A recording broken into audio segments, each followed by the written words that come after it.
Buenas tardes, señoras y señores. Buenas tardes.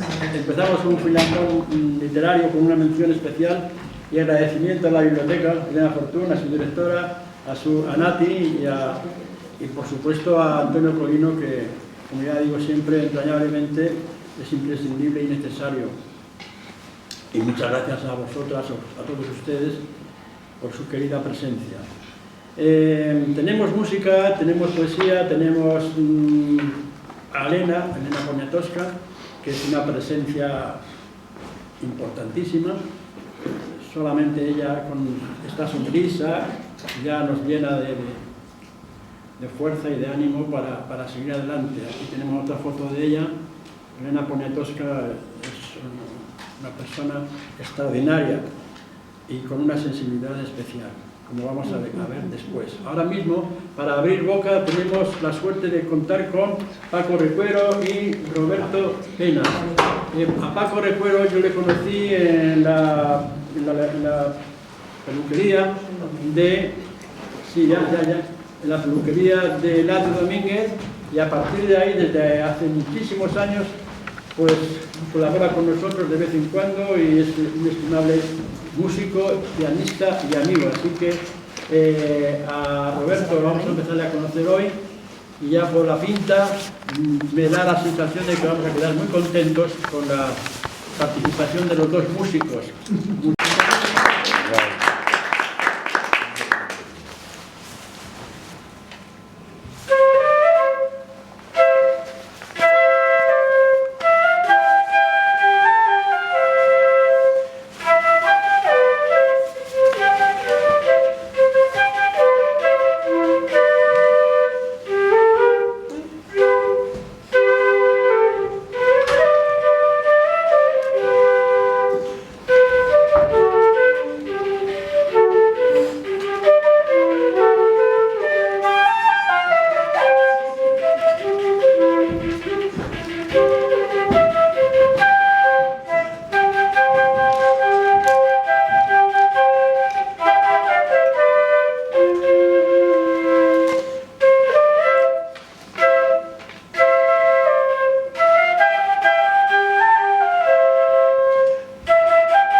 Este trance, diré que hemos tocado una obra de Jeremías Clar.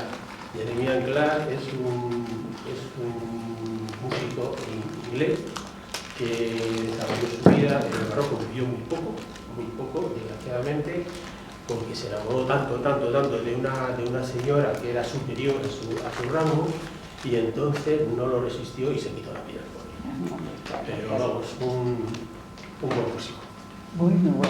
Hablar de Elena Poniatowska se nos va a quedar corto porque necesitaríamos no solamente una tarde, sino varias tardes, porque es una mujer que tiene mucho significado por lo que es ella misma y por lo que significó su figura, significa porque todavía tiene 94 años ahora mismo, y vamos a empezar por el principio. Su nombre de nacimiento es todo esto: Hélène Elizabeth Luis Amélie Paula Dolores Poniatowska Amor.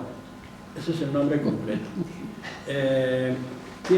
La Poniatowska le viene de que era hija de un heredero príncipe de Polonia, heredera de los reyes, del último rey que hubo en Polonia. Ella dice que por título le correspondería ser princesa. Cuando le dieron el premio Cervantes en el año 2013, le dijo a la princesa, a nuestra reina de ahora, me dijo, mira qué casualidad, yo he sido periodista, pero también soy princesa. y usted ha sido periodista y ahora es princesa, porque se lo dijo cuando todavía no era reina Leticia. Y el caso es que nació en Francia y a los 9 años, a consecuencia de la Segunda Guerra Mundial, su madre la llevó a ella y a su hermana, la hermana se llamaba Kicia, se las llevó a México porque descendían, su abuela era mexicana, aunque había estado viviendo siempre en Francia, y en fin, un lío de estos familiares que ha habido y que de alguna manera ocurrió en muchos sitios, pero ella se fue directamente a México porque allí procedía su familia anterior, que habían tenido unas haciendas y todo eso que con la revolución de Zapata pues las quitaron y tuvieron que huir a París, a Francia. El caso es que con 9 años se presenta Elena Poniatowska en México y llega en México, va al liceo francés y también va a estudiar a Estados Unidos, a Nueva York, a una serie de residencias de señoritas y a unos institutos para aprender inglés, que también su abuela paterna era estadounidense, y en fin, ella llegó a México, como dije, y allí hizo su carrera como estudiante. Aprendió mecanografía y taquigrafía, que eso era muy importante en aquella época. Ella aquí en este libro dice: yo prefiero mi Olivetti, la Olivetti que por cierto, no sé si lo he dicho, pero yo trabajé en Olivetti durante muchísimos años. El caso es que Elena desarrolla una carrera periodística.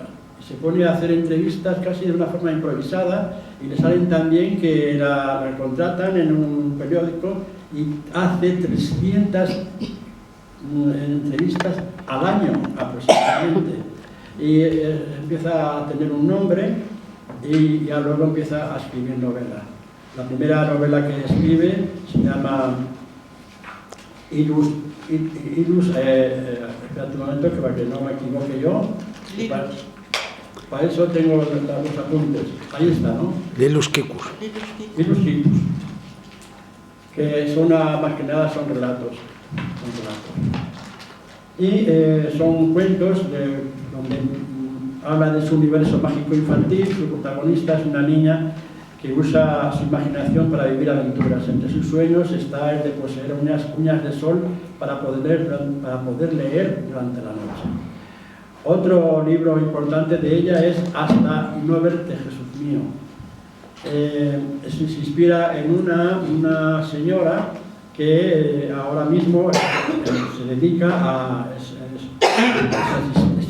sirvienta, pero ha sido obrera, ha sido medium y anteriormente, originalmente, había sido cristera, que era una de las facciones políticas de cuando la revolución, y había unas mujeres que se dedicaban, iban con sus maridos, soldados, a servir de cargadoras de los fusiles. Es decir, ella llevaba su fusil bien cargado para tenerlo de repuesto, para que su marido tuviera de repuesto cuando tuviera que disparar, y así nunca fallaban las balas.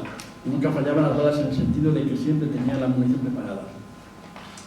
Luego escribió La noche de Tlatelolco. Ahí hubo una masacre. Resulta que hubo una manifestación en la Plaza de las Tres Culturas en México, en la Plaza de Tlatelolco, que supuso la muerte de 40 estudiantes oficialmente, pero las crónicas dicen que los periodistas y los observadores y los testigos hablan de que aquello fue tan masacre que hablaron de igual hasta 200 estudiantes asesinados o muertos en la manifestación. Y ahí, en este libro, escribió una crónica que le sirvió como, le dieron un premio por ese libro, y ella lo rechazó porque dijo que, bueno, no corresponde que a mí me deis un premio de una masacre que los familiares de las víctimas no van a poder disfrutar, y que entonces que no quería el premio.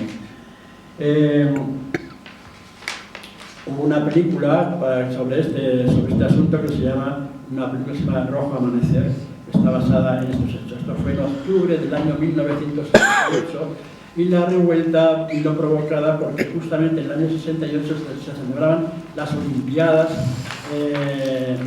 los Juegos Olímpicos en México, en el año 1968. Y luego, en el 68, ya saben lo que pasó con el mayo del 68, toda la revolución estudiantil y todo esto. Bueno, pues la represión militar hizo que estos chicos, estos estudiantes, fueron asesinados. Que, por cierto, y hago comillas, en el año 2014 hubo una cosa parecida en otra ciudad donde desaparecieron 43 estudiantes, pero desaparecidos, porque los otros han sido asesinados porque están en los cadáveres, ¿no? En el caso de los desaparecidos todavía no los han encontrado. Y aquí viene un libro precioso que se llama Querido Diego, te abraza Kiela. Diego se refiere a Diego Rivera. Diego Rivera es uno de los poetas, fue uno de los pintores más importantes que tuvo México, desde que empezó en los años 20 y empezó ya en París, y bueno, hasta el final, que murió en el año 57, 58, fue marido de Frida Kahlo y de otras muchas mujeres. Y este libro es una historia preciosa escrita por Elena Poniatowska, como si fueran cartas que una pintora rusa. Voy a hacer un paréntesis. Hay que pensar en los años 20 en París.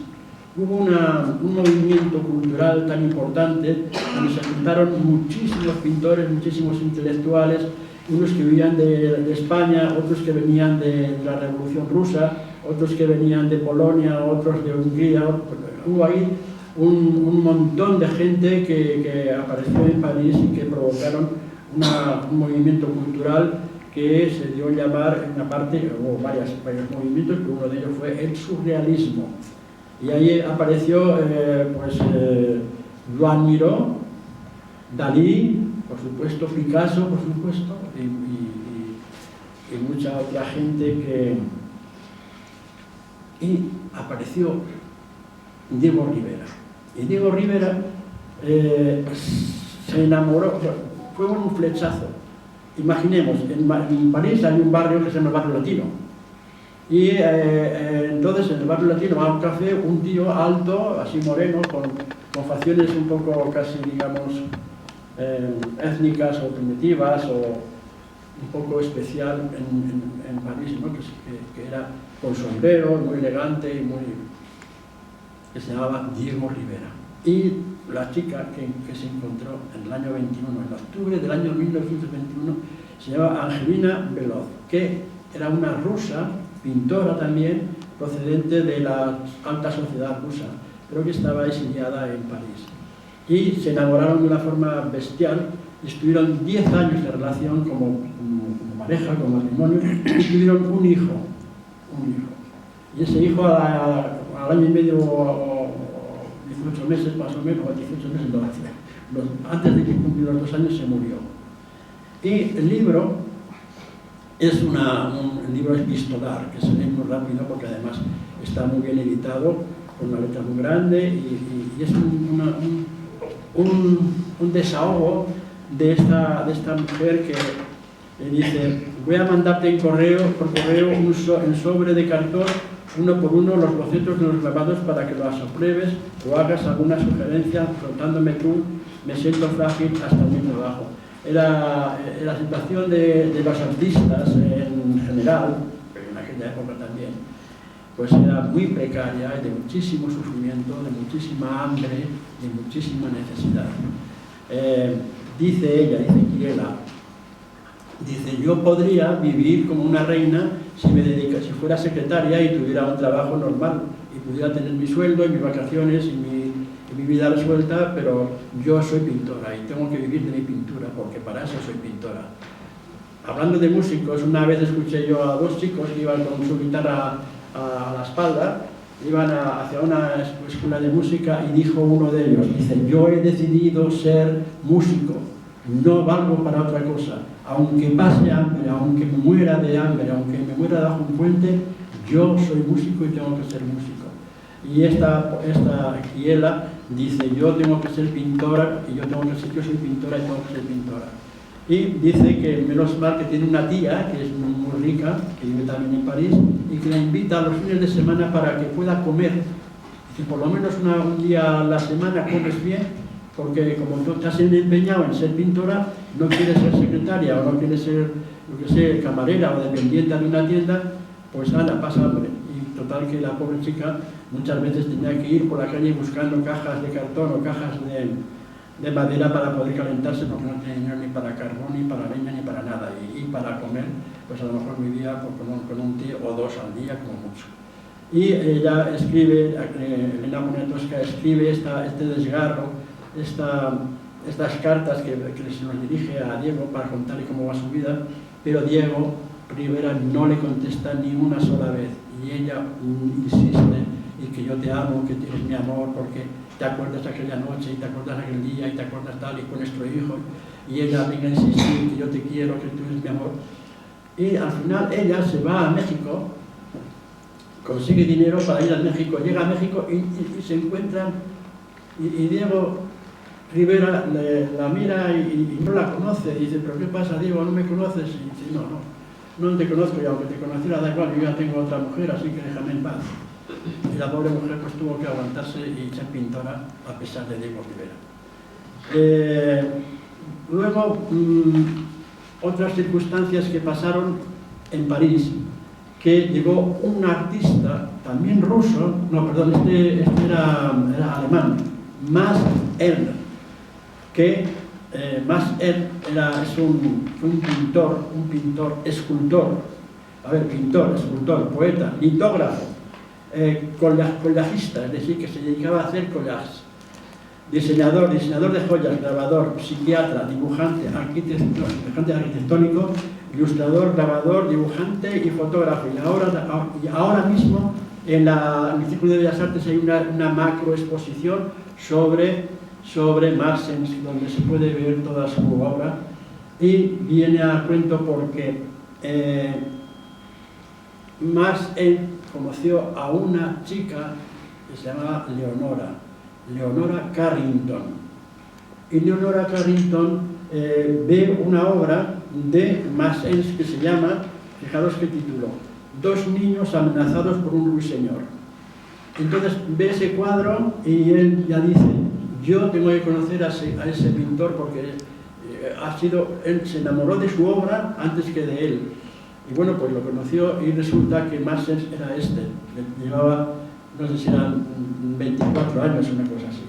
Y ella era una inglesa que estaba en París porque había sido muy rebelde, una hija de un gran terrateniente y un gran industrial, tenía una empresa de seguros o algo parecido, que era un multimillonario. Y esta era muy rebelde, y cuando era pequeña se acostumbró a cabalgar con su caballo desnuda por aquellos bosques ingleses, y luego estaba un poco no sé, no cuajaba en ningún sitio. La madre la quería presentar en sociedad y ella no quería nada de la sociedad, ni quería nada de la alta aristocracia inglesa. Total que se fue a París a vivir su vida como dibujante y como pintora. Y allí conoció a estos dos, este es Paul Éluard, y Paul Éluard fue un poeta que fue el primer marido que tuvo Gala, la de Dalí. Dalí y Gala tienen mucho juego, porque no sé, que se cruzan, y resulta que también Gala anduvo con 3 o 4, con Buñuel, y aquí está Max Ernst, que ya te digo que era mucho mayor que Elena Carrington. Y que Leonora Carrington. Y bueno, tuvieron un romance impresionante y se fueron a vivir a un pueblo de la costa, cerca de Collioure, por ahí, donde la madre le compró. El padre de Elena la desheredó, no quería saber nada de ella, pero la madre la apoyaba y les compró una casa en un pueblo del sur de Francia, donde había viñedos y todo eso, cuando de repente llega la Segunda Guerra Mundial y a Max Ernst, como era judío, pues lo detuvieron y lo metieron en un campo de concentración, y Leonora se tuvo que marchar a través de Andorra, llegó a España y llegó, o casualidad, a Madrid. Estuvo en Madrid durante un tiempo y andaba, se me alojó en un hotel, no sé si era el Hotel Roma o algo así, un hotel por ahí, por la calle Príncipe, por ahí, muy modesto, y cuando el padre o la madre se enteraron de que Leonora estaba en Madrid, en un hotel tan humilde, pues la pagaron la estancia en el RIS, y estuvo en el RIS y llegaba al RIS y andaba todo el día desnuda y provocando a los camareros y estaba medio atontada, medio loca, porque estaba dolida porque había perdido a su gran amor que era Marcel. Total, que la ingresan en un hospital psiquiátrico en Santander, y allí la hicieron las 1000 perrerías hasta que ella pudo escaparse hasta Lisboa. Y de Lisboa encontró a un mexicano que la ayudó y que llegaron a un acuerdo y dijeron, mira, para arreglar los papeles y porque nos den el visado y porque podamos salir, pues nos casamos y como matrimonio no vas a tener ningún problema. Tú eres inglesa, yo soy mexicano, pues a mí me van a dejar. Además, él estaba relacionado con las embajadas y no tuvo ningún problema en que se presentaran los dos como matrimonio, primero en Nueva York. Y allí en Nueva York se encuentran, oh casualidad, con Dalí, ¿sí? ¿No has contado que la violaron en el Retiro? Espera un momento. Ah, ¿cómo te has ido a México? Sí. Eso de la violación quedó ahí porque dicen el texto que fue violada por unos requetés. Requetés era una facción de la Falange, ya estamos hablando de la Guerra Civil Española.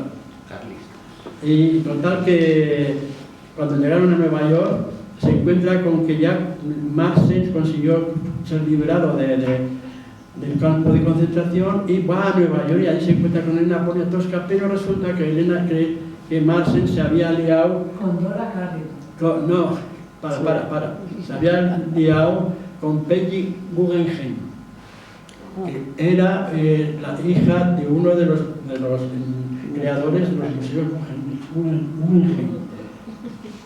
Y bueno, este Marcel se casó con ella, aunque seguía enamorado de Leonora. Y Leonora dijo, mira, yo como al final no puedo tener a mi amor verdadero, que es Marcel, pues me voy a ir lo más lejos posible, pongo tierra por medio y me voy a México. Y apareció en México pues, en el año 42 o 43. Y allí fue donde conoció a una española, una gran pintora española que es muy importante, que fue Remedios Varo. Y Remedios Varo fue una pintora que había nacido en el año 1908 en un pueblo de Gerona que se llama Anglés, que es un pueblo de 5.500 habitantes aproximadamente, y apareció en México y murió en el año 63 con 54 años. Fue una pintora muy importante, surrealista, escritora y artista gráfica. Y Remedios Varo tuvo una particularidad, y es que era extraordinaria, una pintora excepcional. Y tuvo un episodio que se ha dado solamente una vez en la vida, y es que durante la primera exposición que hizo en México, DF, vendió todos sus cuadros. Entre el primer día y el segundo vendió todos sus cuadros. Y luego siempre iba pintando un poco por encargo. Aparte de eso, también era artista gráfica porque hacía ilustraciones para la Casa Bayer, la Casa Bayer, que era la de farmacia. Bueno, pues entonces ya tenemos a Elena Poniatowska, que conoce a Remedios Varo, conoce a Leonora Carrington y bueno, pues pasamos a su faceta como periodista, que ya dije antes, y ahí coincidió con su amigo, su gran amigo, que fue un escritor importante que se llamaba Carlos Monsiváis. Fue amiga de Octavio Paz, de Juan Rulfo, de Carlos Fuentes, Amado Nervo, Rosario Castellanos, Alfonso Reyes, José Emilio Pacheco, Juan José Arreola y Juan Villoro, que son, digamos, escritores que han sido escritores muy importantes en México. Y aquí viene una historia que acabo de enterarme ahora, porque una de las bonitas situaciones que se presentan cuando uno plantea leer algo así como nuestra autora es que es infinito. Ahí encuentras siempre cosas que nunca te podías imaginar. Y esta misma mañana me he enterado de que Efectivamente, Elena Poniatowska había tenido un hijo cuando tenía 22 años y fue a dar a luz a Roma, qué curioso. Y ese hijo se llamaba Emmanuel. Sabemos el nombre, sabemos que nació en Roma, pero no se volvió a saber nada más. Hasta que luego se casó con un astrofísico que se llamaba Eugenio Aro y que con el cual tuvo 2 hijos. Y ahora, en estos días, ha salido una noticia de que Elena Poniatowska ha manifestado que el padre de su hijo, del primer hijo, que fue un hijo, digamos, de soltera, fue el escritor Juan José Arreola. Y Juan José Arreola fue uno de los intelectuales más importantes de los años 40-50 en México y tuvo varias, no denuncias claramente, de que abuso sexual con algunas alumnas y tal. O sea, una cosa muy rara, que ahora acusan a Elena Poniatowska de que ha dicho esto ahora para vender libros. Y que ella no tiene necesidad ninguna porque ha vendido muchísimos libros, ha ganado muchos premios y no tenía necesidad. Pero no sé por qué razón ahora sale esa historia. Y es que están saliendo cada día, salen cosas nuevas, ¿no? Bien, vamos a seguir con quién se junta. En México resulta que en un momento determinado se encuentran allí con León Felipe, con Luis Buñuel, hablando de su matrimonio con el astrofísico, escribe esta novela que se llama La piel del cielo. Y es una novela preciosa, pero que tiene una parte científica muy importante. Y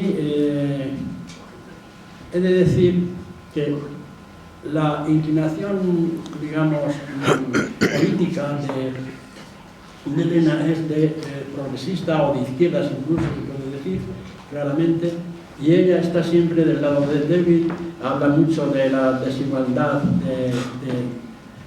de la gente en México. Hay que pensar que México es un país que tiene 160 millones, 130 millones de personas hay en México. 2 millones de metros cuadrados, es el 13 país por extensión del mundo. Solamente en México hay 9.260.000 habitantes. Y Elena Poniatowska se queja de que hay muchos niños sin escolarizar, muchísima pobreza, muchísimo. Había Juan Rulfo y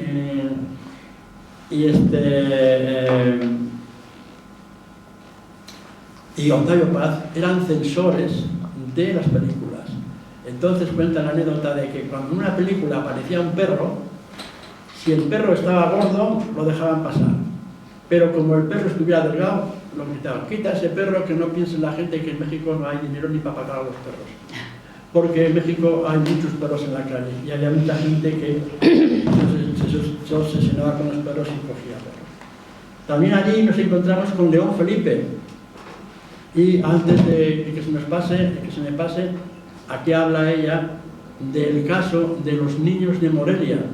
Ya sabéis que en el año 37 aquí hubo un barco que se fue a México con 456 niños que aparecieron en Morelia.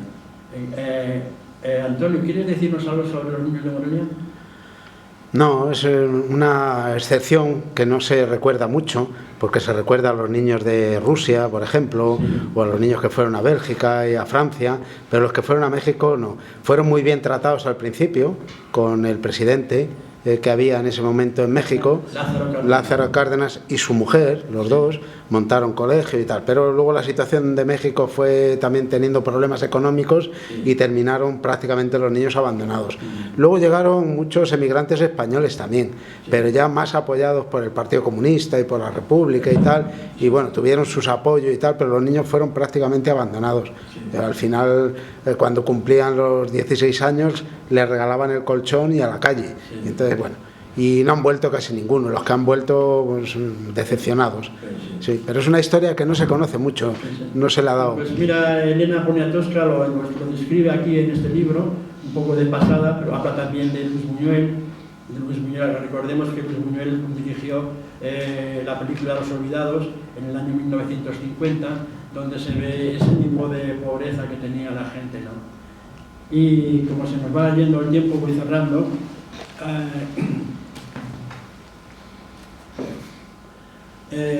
Elena, aparte de novelas, ha escrito muchos relatos.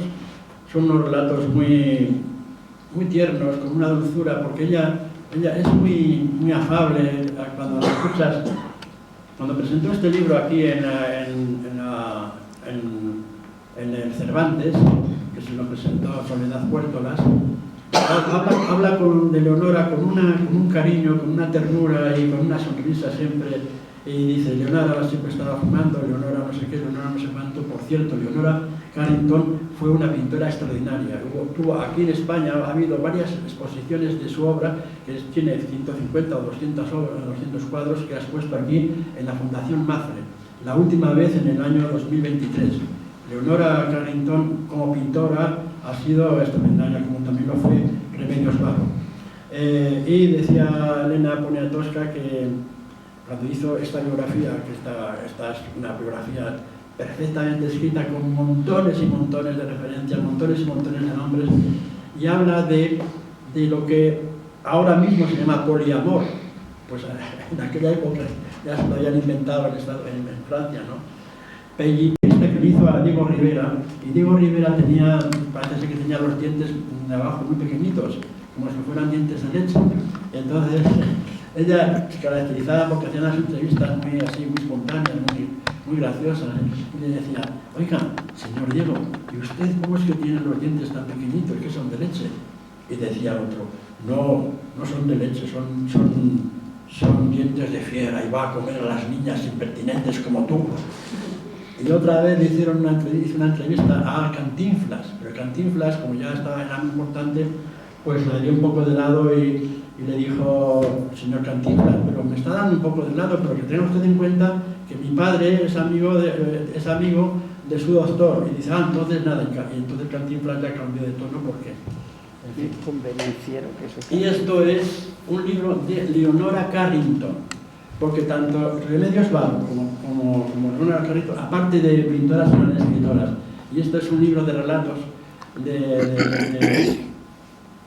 que son también surrealistas, también muy bien escritos, pero muy extraños. Aquí tienen tiene como una pequeña influencia a Margaret Atwood cuando hablaba del cuento de la criada. Tiene cuentos donde aparecen seres inventados, seres surrealistas. Hay un fetiche de Leonora Carrington que es el caballo. Recordemos que cuando era joven, cuando era pequeña, cabalgaba desnuda con su caballo por ahí, por los bosques. Y entonces aquí aparecen mucho los caballos. Y hay una escena que dice Alejandro, que se llama, yo me llamo Alejandro y soy el príncipe de no sé qué, y te invito a comer. Yo solo como una vez a la semana, como los sábados, te invito a comer. Pero yo como, y perdón por la expresión, pero lo pone aquí, que yo lo he inventado. Dice, mi única comida son cagarrotas de oveja. O sea, cosas así extrañas, ¿no? Y estaba medio loca, ¿no? Y dices, bueno, pues no me extraña, pero su pintura fue extraordinaria. Y como escultura, tiene una escultura preciosa en el centro de México, que consiste en una nave muy larga, y una especie de jirafas que asoman, pues, no, son cocodrilos, y bueno. ¿Qué pasa con esto? Pues que yo recomiendo que os metáis en internet y busquéis Leonora Carrington por un lado. Y eso es una maravilla. Leonora Carrington se quedó enamorada de Marcel por un cuadro que ya he dicho, ya dos niños amenazados por un ruiseñor. Busquéis ese cuadro y entonces dices, ¿cómo es posible? Mejor dicho, no es extraño que se haya enamorado del pintor porque el cuadro es extraordinario. Y luego, cuando ya se despidieron, porque llegó un momento en que vieron que aquello era imposible, en Nueva York, Leonora le dijo a Marx, mira, tú con tus mujeres, que tuvo 5 o 6 mujeres, 5 o 6 hijos, y bueno, un desastre. Y Marx le dedicó un libro, un cuadro que se llama Leonora en la luz de la mañana. Voy a hablar un poquitín de los murales de los pintores muralistas de Diego Rivera, Sequeiros, Orozco y otros. Y un detalle, una anécdota. Ya en México Diego Rivera se hizo muy famoso porque se hizo marido de Frida Kahlo, por la cual se casó 2 veces. Primero se casó, luego se divorció y luego se volvió a casar con ella. Bueno, el caso es que Rockefeller, en Nueva York, convocó un concurso para hacer un gran mural en su... Rockefeller es una torre enorme, un rascacielos enorme. Todo el complejo Rockefeller está. El Rockefeller Center. El Rockefeller Center. Entonces le dice, yo necesito un gran mural para el hall de mi edificio. Y convocó un concurso y no contestó nadie nada más que Diego Rivera. Entonces Diego Rivera llegó allí, le dio unos bocetos y dijo, te vamos a dar $21.000. Y se los pagó en efectivo y el tío tan contento. Y le enseñó unos bocetos y dijo, mira, pues es por aquí, es un tríptico, aquí está el centro, aquí por este lado, izquierda y por aquí derecha, ¿no? Total, que ya lo termina y llama a Rockefeller, a ver, venga para acá que ya se ha terminado. Y llega allí y se encuentra que habían puesto a Carlos Marx, habían puesto a Lenin, habían puesto a todos los pobres pidiendo limosna allí al Estado. Y luego en el medio un tío que era Rockefeller que parecía a Dios. Y luego aquí todos los ricos, y bueno, fue un cuadro extraordinario, una cosa además muy bien pintada, muy bien desarrollada. Y entonces el fundador Rockefeller le dijo, destruyanlo, ahora mismo no lo quiero ni ver, destruyanlo. Lo destruyeron y ese lo produjeron otra vez de nuevo y está ahora mismo en la Universidad de México. Y con esto hemos terminado porque podría estar muchísimo más tiempo, pero hay gente que nos está esperando. Muchísimas gracias.